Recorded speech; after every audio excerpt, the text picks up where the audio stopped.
Ese aplauso fue para el coro y se entiende. Sí, fue lindo. Tremenda adoración del coro. Se mereció ese aplauso. Pero no creo que ese aplauso sea para el Señor. Vamos, aplaude. Que sea para Él. Digan conmigo: Dios es bueno. Para siempre su misericordia. Aleluya. Ya es el quinto mes de esta actividad que hemos denominado Redefiniendo el Ministerio Profético. Nosotros, cuando iniciamos con este proyecto de todos los meses realizar esta actividad, nunca tuvimos la intención de iniciar esta actividad para elevar o alimentar el ego ministerial de nadie. El plan de Dios no es elevar tu ego, no es exhibirte. Tampoco fue con la intención de satisfacer una necesidad antropológica en el ministerio profético, sino más bien la intención es proporcionar a la iglesia herramientas puntuales para poder militar efectivamente en el ámbito profético, ya que entendemos que el espíritu de la profecía es el espíritu de Cristo. Nosotros entendemos que lo profético hemos sido llamados a operar todos en lo profético, aunque no todos somos profetas. Amén.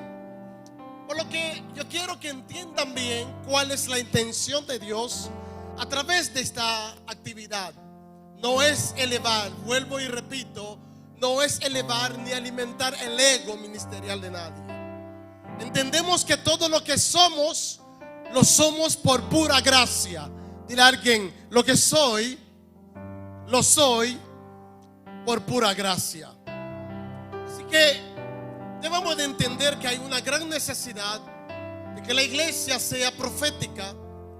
Para ello, yo quiero tomar algunas figuras, mejor dicho, dos figuras proféticas, para poder cumplir con mi asignación en esta noche.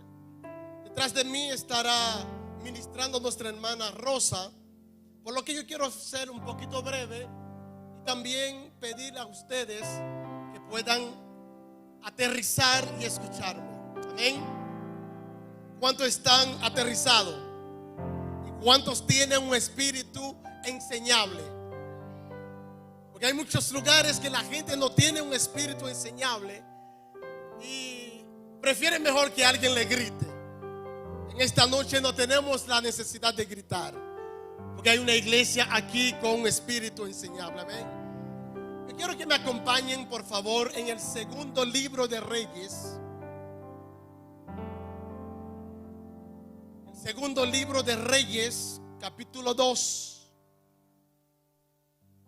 del 1 al 10. Segundo libro de Reyes, capítulo 2, versículo 1 al 10. ¿Cuántos están aquí? ¿Me pueden acompañar con un amén cuando lo tengan? ¿Ya lo tienen? Ok, leemos la palabra del Señor en el nombre de Cristo Jesús. De la palabra: aconteció que cuando quiso Jehová alzar a Elías en un torbellino al cielo, Elías venía con Eliseo de Gilgal. Digan conmigo: Gilgal. Y dijo Elías a Eliseo: quédate ahora aquí, porque Jehová me ha enviado a Betel. ¿Quién fue que lo envió? Ok, no fue por decisión propia. Jehová me ha enviado a Betel. Digan conmigo: Betel. Y Eliseo dijo: vive Jehová y vive tu alma, que no te dejaré. Descendieron pues a Betel, y saliendo a Eliseo los hijos de los profetas que estaban en Betel le dijeron: ¿sabes que Jehová quitará hoy a tu Señor de sobre ti. Digan conmigo, tu Señor de sobre ti. Y él dijo, sí, yo lo sé, callad. Y Elías le volvió a decir a Eliseo, quédate aquí ahora, porque Jehová me ha enviado a Jericó. Y él le dijo, vive Jehová y vive tu alma, que no te dejaré. Vinieron pues a Jericó y se acercaron a Eliseo los hijos de los profetas que estaban en Jericó, otro grupo, y le dijeron, ¿sabes que Jehová te quitará hoy a tu Señor de sobre ti? Él respondió, sí, yo lo sé, callad. Y Elías le dijo, te ruego que te quedes aquí, porque Jehová me ha enviado al Jordán. Digan conmigo, Jordán. Y él dijo, vive Jehová y vive tu alma, que no te dejaré. Fueron pues ambos y vinieron 50 varones de los hijos de los profetas y se pararon delante a lo lejos, y ellos dos se pararon junto al Jordán. Tomando entonces Elías su manto, lo dobló y golpeó las aguas, las cuales se apartaron a uno y a otro lado, y pasaron ambos por lo seco. Cuando habían pasado, Elías dijo a Eliseo, pide lo que quieres que haga por ti antes que yo sea quitado de ti.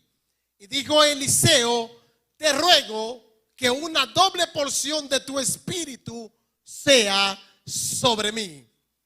Él le dijo, cosas difíciles ha pedido. Si me vieres, cuando fuere quitado de ti, te será hecho. Mas si no, no. Bendecimos el nombre del Señor. ¿Cuántos están aquí?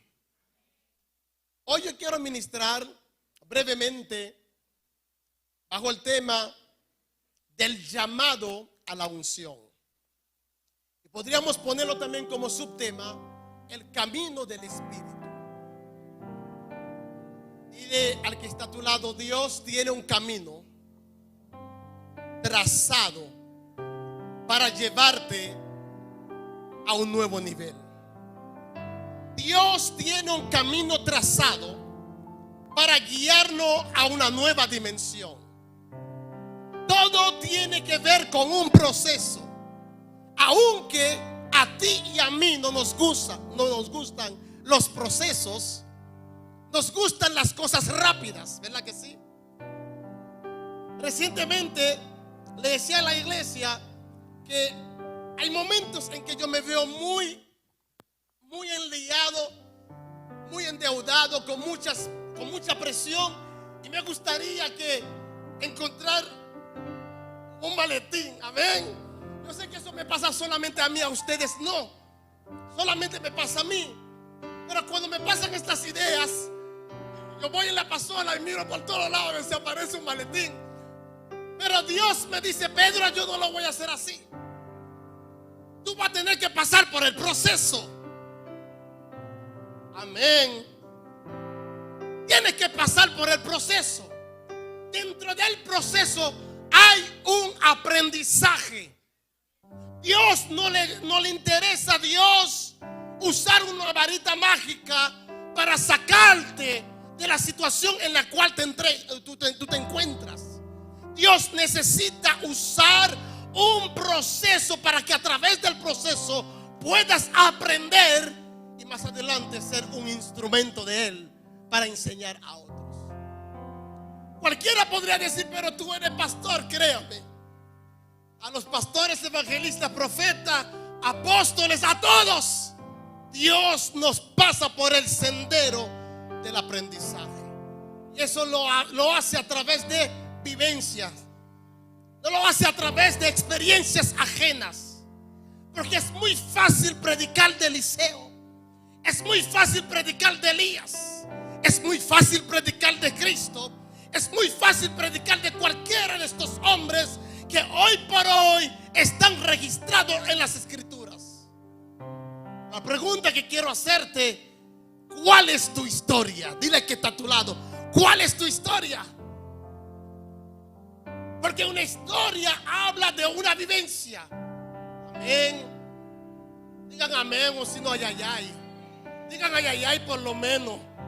Pero déjenme saber que ustedes están aquí. Su nombre.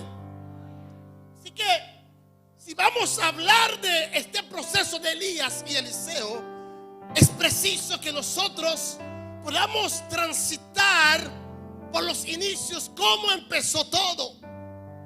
¿Cómo empezó la relación de Elías con Eliseo?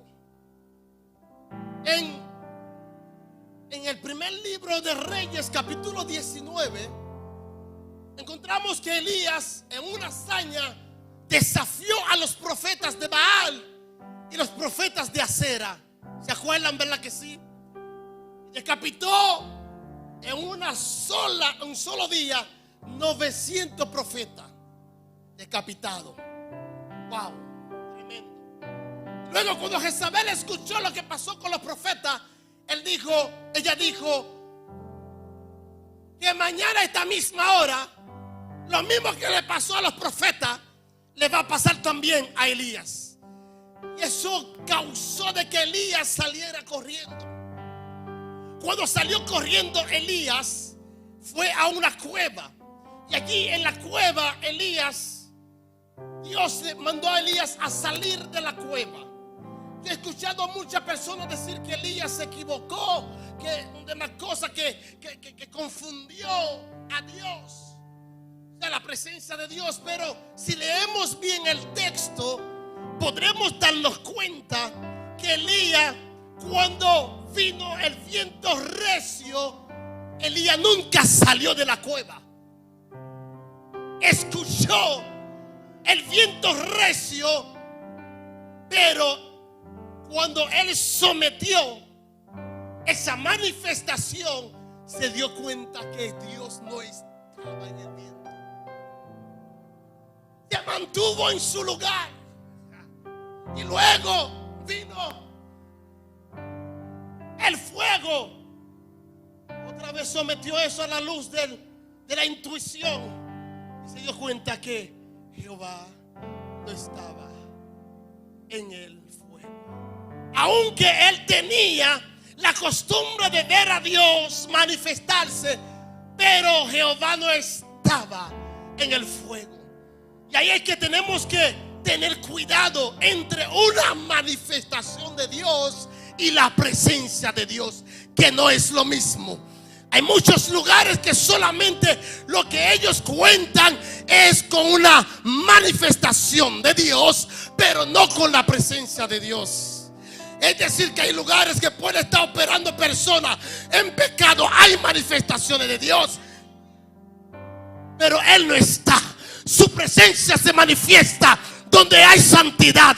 Su presencia se manifiesta donde hay obediencia. Dile al que está a tu lado, no es lo mismo manifestación que presencia. Pero dice las escrituras que cuando Elías escuchó el silbo apacible, él salió de la cueva. Porque cuando sometió ese silencio a la luz de la intuición, pudo darse cuenta que Jehová estaba ahí. Ahí es que tenemos que entender algo muy puntual. Cuando nuestro mundo interior, cuando nuestro mundo exterior está alborotado y nuestro mundo interior atribulado, la vía más segura de escuchar a Dios es el silencio. Cuando tu mundo exterior, todo lo que pasa en tu alrededor, está alborotado, tu mundo interior está atribulado, que no sabe cómo que tú vas a salir al camino, haga silencio. No hables para que pueda escuchar las directrices de Dios. Aleluya. Por eso que hay que aprender a desactivar los sentidos naturales y activar los sentidos espirituales. Y es ahí cuando empezamos a discernir la voz de Dios en medio del silencio. Elías no se equivocó jamás. Por eso que él nunca salió del lugar donde él estaba hasta que percibió la presencia de Dios. El hombre y la mujer de Dios debe de desarrollar la habilidad de escuchar las directrices de Dios en medio del alboroto de la sociedad a la cual pertenecemos. Las aflicciones del mundo interior tienden a provocarnos a cometer errores. Para poder ser ministros certeros, fiables dentro del ministerio profético, necesitamos manejar y bien administrar nuestro mundo interior. Amén. Es un nivel que Dios está llamando a toda su iglesia a entrar y desde ahí poder ver lo que Dios quiere hacer en su vida. Y por eso que es necesario entender que hay un transitar, hay un camino por el cual Dios quiere llevarnos, quiere guiarnos. Y es precisamente mi asignación en esta noche hablarte sobre el camino del Espíritu. El camino del Espíritu contiene 4 etapas fundamentales que todos nosotros tendremos que pasar por este camino. Sé que todos han escuchado este refrán que dice: del dicho al hecho.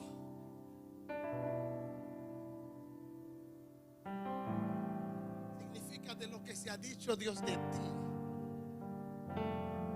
a la manifestación de lo que dijo de ti, o al cumplimiento de lo que dijo de ti, hay un camino que recorrer. Dios te dijo a ti que te va a llamar, o mejor dicho, que te va a usar en lo profético. Hay un camino que transitar.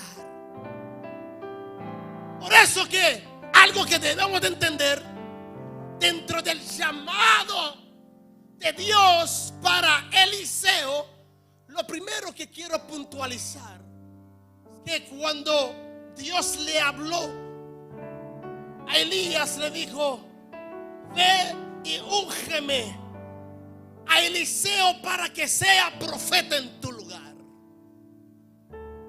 Pero Eliseo, ¿qué es lo que le estaba haciendo?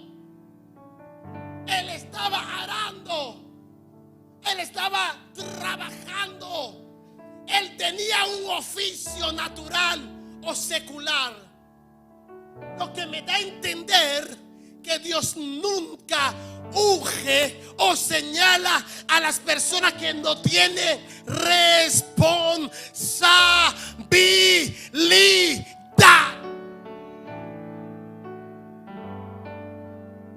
Dios señala a aquellos que tienen oficio.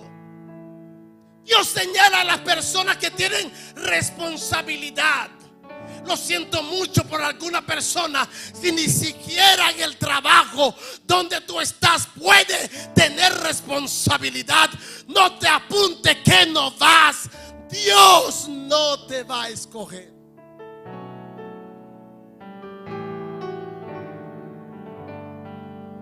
Ay, Dios, yo quiero que tú me uses. Pero si yo no puedo usarte en el trabajo secular donde tú estás.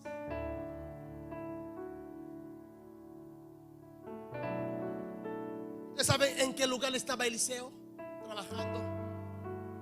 En la última fila.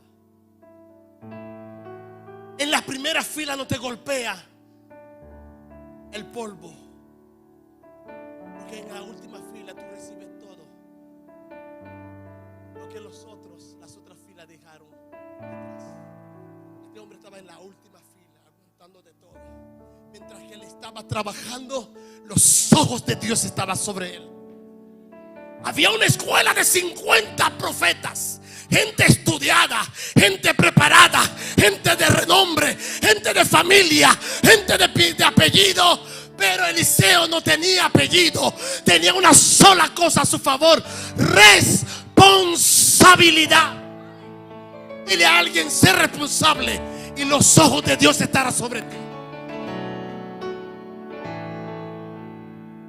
Él estaba arando. repente Dios le dijo a Elías: unge a Eliseo. Porque algo que tenemos que entender en el mundo espiritual: el que toma la rienda del trabajo y suelta en medio del camino lo que tiene a mano no es digno de mí. Eliseo entendía que en el oficio del arado no te es lícito soltar el arado una vez que ya avanzaste. Una vez que iniciaste, no te es lícito soltar. Es hasta el cumplimiento de lo que Dios ha depositado sobre ti. Y eso llevó a Dios a visualizar a Eliseo. Y le dijo a Elías: úngeme a Eliseo para que sea profeta en tu lugar, para que sea tu sucesor. ¿Por qué? Porque llegó un momento en el ministerio de Elías que vio que la piña estaba agria. Y él dijo a Dios: mátame, ya no quiero seguir. ¿Acaso soy mejor que mis padres? Y dijo: no, está bien.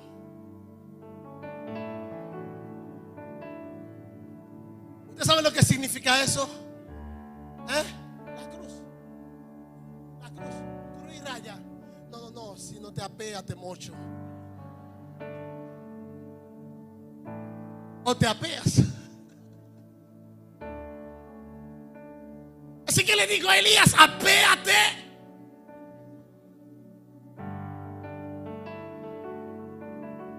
Pero lo bueno de esto es que Dios tomó a Eliseo, y cuando Elías va pasando, automáticamente va pasando, vio a Eliseo, le dejó caer el manto de la unción, el manto de servicio y del llamado. Lo cual nos da a entender que para que Dios te llame, tú tienes que estar. Así que le dejó caer el manto del llamado. Y una vez que Eliseo recibió el manto del llamado, lo primero que hizo fue desligarse de todo lo natural. Mandó a matar a todos los bueyes. Y con la madera del arado, él hizo una fogata para cocinar los bueyes y se lo dio a comer al pueblo. Número uno, para el llamado de Dios debemos de ser como responsable. Y número dos, debemos estar dispuestos a morir nuestro sueño para el cumplimiento del sueño de Dios en nuestra vida. Tal vez cada uno de ustedes tiene un sueño, pero dentro de ese sueño hay algo que Dios, que es el sueño de Dios, que está por encima de tu sueño natural. Así que la historia de Eliseo y Elías empieza así. Y desde entonces Eliseo se convirtió en el sirviente,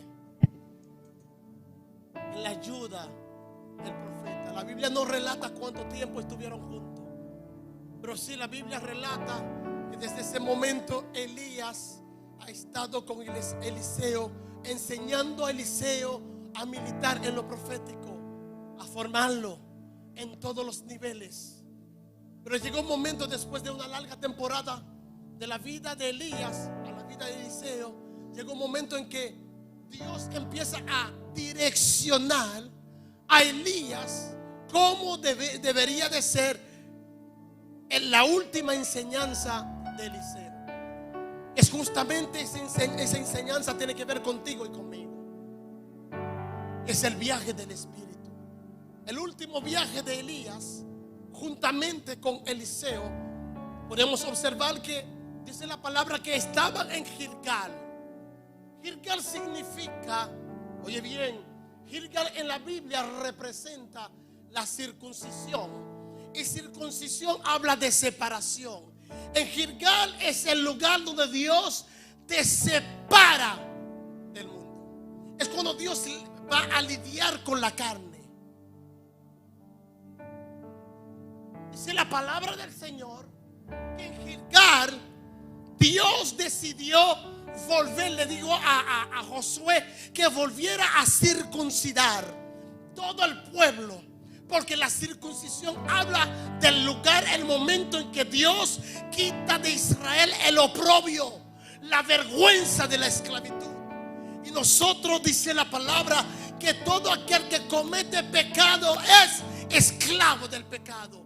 Cuando nosotros entramos en esa dimensión de Gilgal, Dios aparta de nosotros la vida de pecado, la vida de inmundicia, la vida de desenfreno. Aleluya. En Gilgal es el lugar donde Dios va a lidiar con nosotros, con nuestra carne, con nuestra humanidad. Es justamente lo que Dios hizo contigo cuando te sacó del mundo, te rescató, te adentró a Gilgal. Pero la palabra dice, aunque Gilgal también bíblicamente era un lugar de adoración, de sacrificio. Según Oseas capítulo 5 y Oseas capítulo 9, vemos que la adoración, el lugar de adoración en Gilgal se corrompió, por lo cual Dios desechó a Gilgal. Y eso es lo que nos da a entender que hay un momento en que nosotros debemos de salir de Gilgal y seguir la jornada. Por eso que cuando estuvieron en Gilgal, el profeta Elías le dijo a Eliseo: quédate aquí, que Dios me ha llamado a Betel. Él le dijo: vive Jehová y vive tu alma, que aquí no me quedo, porque más hay algo superior. Dios me ha llamado a Betel. No fue un propósito de Elías, estaba dentro del plan de Dios de guiarlo como es. Y la vida del Espíritu no se trata del pastor. La vida del Espíritu en tu vida no se trata del diácono, no se trata del hermano o la hermana. Se trata de una conexión con el Espíritu de Dios, de Él que te guía, que te lleva. Dios me ha llamado a Betel. ¿Qué significa Betel para nosotros? Betel significa casa de Dios. ¿Verdad que sí? Ahí fue que Jacob tuvo su experiencia con Dios. Y acabo de decirle, ángeles que subía y bajaba. Pero también tenemos que entender algo, que Betel también yo denomino a Betel como el valle de la decisión.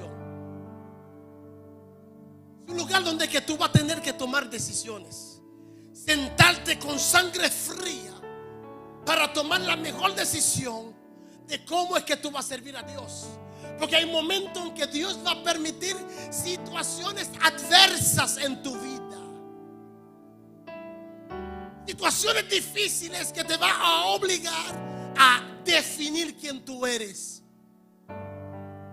Dice la palabra, según Génesis, que Abraham se vio en un lugar, en Betel, y acampó en medio de Betel. Ahí estaba Betel, ahí estaba Ai. Y Abraham vio que había una hambruna terrible y decidió descender a Egipto. Pero mientras que estaba ahí, según Génesis, Abraham edificó un altar a Dios. Altar habla del lugar donde que nosotros nos conectamos con Dios. Altar habla de comunión con Dios. Y allí él edificó un altar a Dios.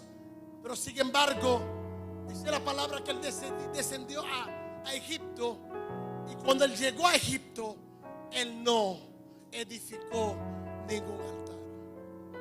Hay un momento en nuestra vida en que perdemos el sentido de tener el altar de Dios, de estar conectado con Dios. Y a todos nosotros no pasa, porque en Betel es el lugar donde Dios te confronta con el mundo para ver en qué tú estás, en qué material es que tú estás hecho. Entonces ahí Abraham, cuando otra vez volvió al primer lugar, a Betel, él volvió a edificar altar a Dios. El tercer lugar que Dios tiene que transitarte es Jericó. Digan conmigo, Jericó. Bíblicamente y geográficamente hablando, Jericó está situado en un lugar desértico, donde no hay vida, donde no hay nada. Ahí es que está ubicado Jericó. Hay muchas personas que Dios ha tenido que entrar a Jericó, pasarte por el desierto. Y a ti no te gusta, a mí tampoco. Pero Dios tiene que llevarte ahí a Jericó para procesarte y que aprendas desde ahí a confiar en Él. Porque en el desierto no sientes a Dios. En el desierto Dios no te habla. Es ahí donde algunos dicen: es que yo no siento a Dios. Ya Dios no me escucha. Yo oro y nada pasa en mi vida. Dile a alguien: es que tú estás en Jericó. En Jericó es el desierto donde Dios, no es el mundo, no es el diablo, es Dios que te lleva a Jericó.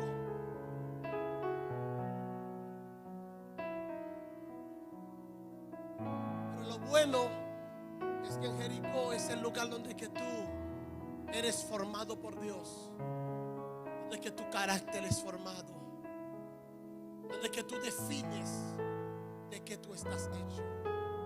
Es importante que nosotros seamos llevados al desierto de Dios. Dice la palabra que después que pasó, salió Jesús del Jordán, que fue llevado ¿a dónde? Al desierto por el Espíritu. ¿Para qué?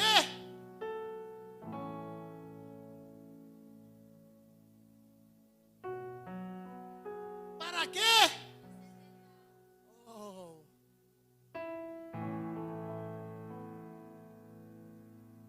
¿Sabía que el que no pasa por el desierto, cualquier tentación se devuelve para el mundo?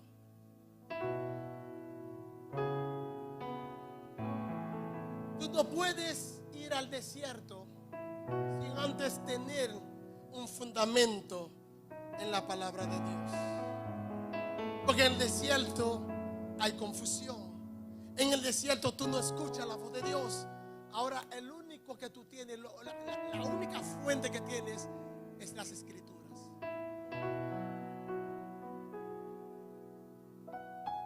En el desierto no escuchas la voz de Dios, no está ahí. Pero si tiene el fundamento que es su palabra, cuando alguien te viene, me parece, tú vas a decir: escrito está.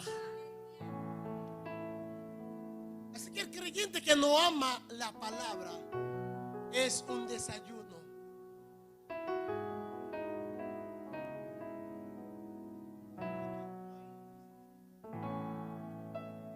Todos los que están ahí han leído la Biblia 3, 4, 5 veces. Entérese.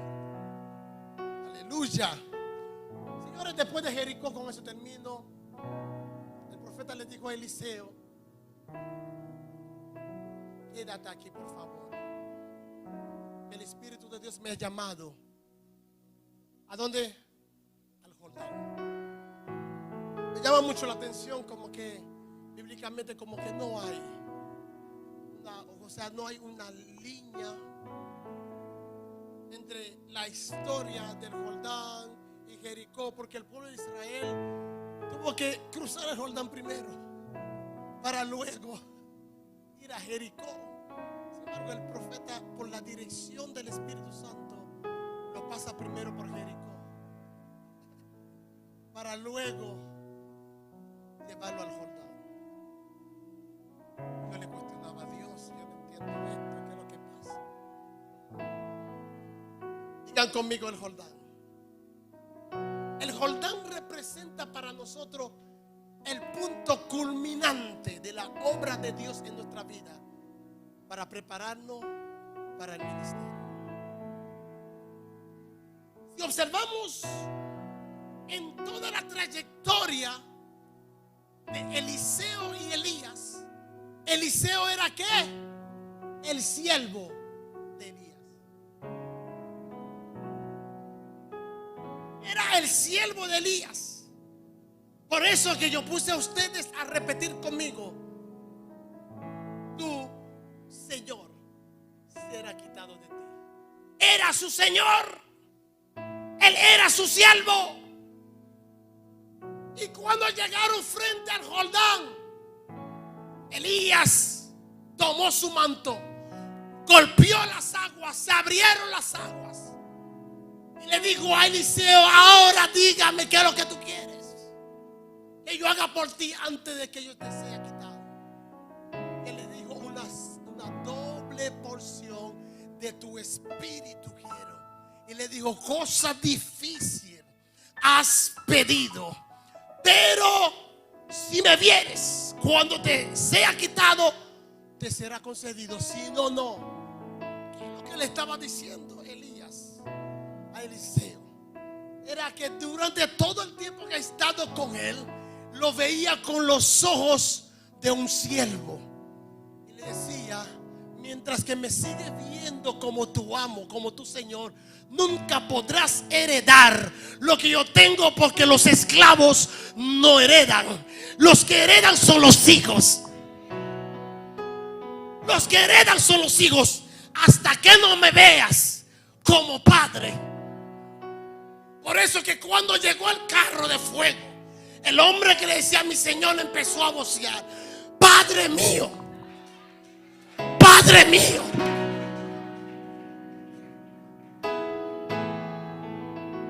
Gente de a caballo. ¡Pum! ¿Por qué? Porque los esclavos no heredan. Quienes heredan son aquellos que tienen mentalidad de hijo. Aleluya. Si no tienes mentalidad de hijo, no puedes heredar lo de Dios. Por eso que en el Jordán, digan conmigo Jordán.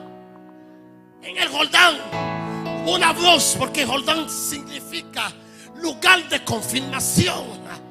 Por eso que en el Jordán, en el Jordán, en el Jordán, digan conmigo: en el Jordán, una voz del cielo que confirmó: he aquí mi hijo amado, en quien tengo complacencia. Y la pregunta que quiero hacerte: ¿había hecho Jesús algún milagro ministerialmente hablando? ¿Había hecho algo? No. No hizo nada, ¿verdad que no? Pero sin embargo, la voz de confirmación dice: tengo complacencia en él. Porque Dios no tiene complacencia en los esclavos. Dios tiene complacencia en los hijos. Y el que hijo no necesita hacer nada para complacer al Padre. Lo único que tiene que hacer es ser obediente. Tiene que ser obediente. Quiere unción, sea obediente. Quiere gloria, sea obediente. Quiere ver la manifestación de Dios en tu vida, sea obediente. Sea hijo. Dile a alguien: sea hijo. Sea hijo. Sea hijo. Vamos. Este es el camino del Espíritu. Este es el camino del Espíritu. Dios quiere levantar una generación de hijos. Dios quiere levantar una generación profética. Dios quiere levantar una generación de aquellos que entienden cuáles son sus asignaciones.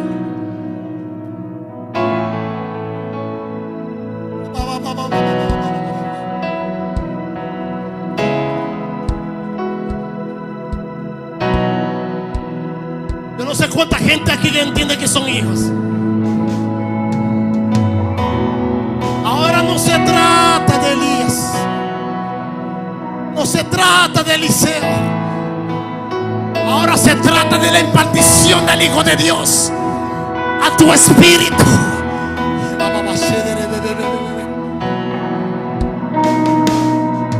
Una generación de hijos, una generación de gente entendida en los tiempos. Entiende lo que Dios quiere hacer en tu vida. Dios no se complace con las muchas cosas que tú haces para Él. no se complace en que tú seas obediente a lo que ha depositado, a lo que te ha dicho. Se complace de ti. Cuando llegamos al nivel de entender que somos hijos, entonces podremos heredar. Todos los profetas y los hijos de profetas no pudieron heredar el manto de Elías. Y le decía a Eliseo cosas difíciles, porque cuán difícil es para nosotros abandonar esa mentalidad de esclavo, esa mentalidad religiosa, esa mentalidad legalista. Cosas difíciles has pedido hasta que no me vea como padre. No podrás heredar.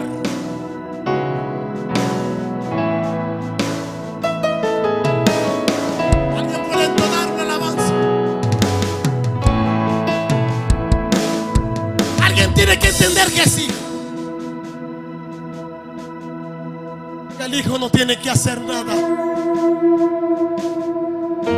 Nosotros hacemos porque entendemos que somos hijos y somos herederos. Cuando yo vengo aquí a esta casa, yo arreglo cualquier cosa. Rosa, hace un tiempo que estuvo aquí, ¿verdad que no encontraste la casa igual? Hay algo con el cambio, ¿verdad? Pequeño cambio. Porque cuando entramos en la casa del Padre, entendiendo que nosotros somos hijos, nosotros nos identificamos con cada cosa que tiene que ver con la casa. Y hay un problema que hay en algunos lugares donde que las iglesias entienden que tienen miembros. Permíteme.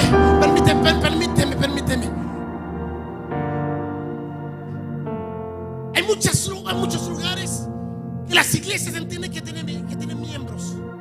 Así que el que tiene mentalidad de miembro entiende que hay una responsabilidad con ellos, porque el que es miembro paga una membresía.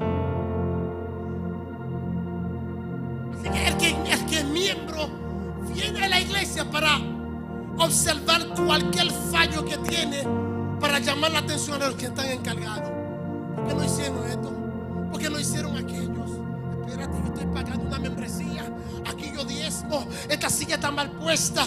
Pero el que es hijo del lugar, el que es dueño del lugar, cubre la falta del. Dice, espérate, esta silla está mal puesta. Yo tengo que arreglar esta silla antes que llegue la visita. Ahora levanten la mano a los que son hijos.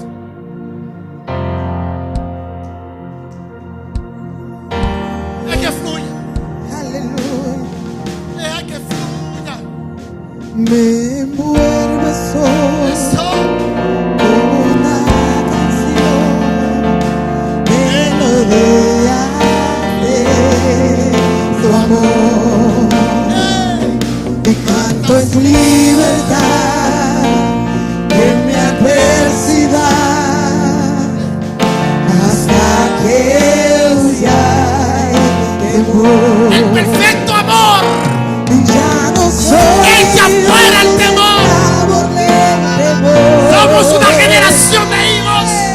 Yo soy hijo de Dios. Oh sí, y ya no soy un esclavo del temor. Y yo soy hijo de Dios. Ya no soy. Ok, si vamos a cantar esta canción, tenemos que hacerlo con la convicción de que somos hijos. No es solamente una canción, hay que vivir la canción. Hay que vivir la canción. Mira el que está a tu lado, vive la canción. Vive la canción. ¡Hey!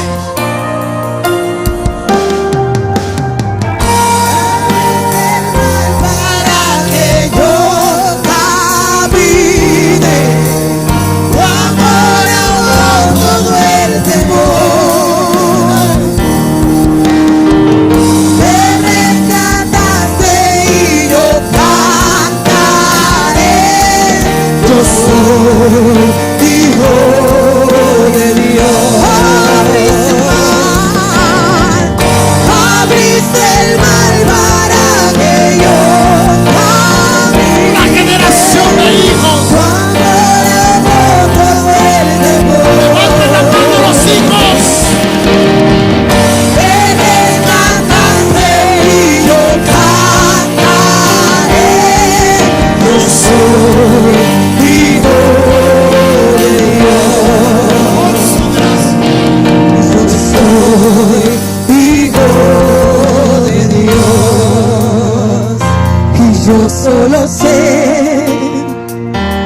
que yo soy su hijo y Él es mi Padre, aleluya, y mi Padre me ama.